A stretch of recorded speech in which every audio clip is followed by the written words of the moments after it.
Why, Sir Matt nakapag-clear sa mid. Basag na ang Torres sa baba. Makakita talaga nga. Uy, Makoli si Win-Win. Mabibigyan pa. Win medyo low. But Big Win will go down. Si Dan dito.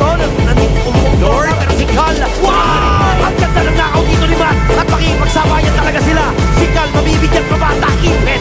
Sa dalawang wala na yung surprise set up na maaaring gawin ng itira for tira. Pero may pagsabayan sila.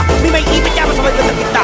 Matt sobrang low. Mapapatras na. Pero naiwan sa kita si Reggie. Ugi shadow kill magiging susi para tuluyan siyang makitel. Pero si Nibor bumababad sa 4. Gusto lang na kumuha ng damage. Kumukonekta. Sumirit na dito sa mat. Kalahati buhay ng Lord. Sino bang makakasecure niyan? Tatalo na si Dan. Si Dokpin dito mapapababad pero na para na ng torn apart memory para sa iba pagbahin. Pero si Nibor magiging casualty. Ganun na rin si West. Wala na yung damage sa asahan nila. Si Sermat maaari pa dito kumuha ng miracle play. Agawad Lord na mangyayari pero binibigyan na siya. Hero kung hero na reset. Aabot pa. That is gonna be a 6 sa Kingdom.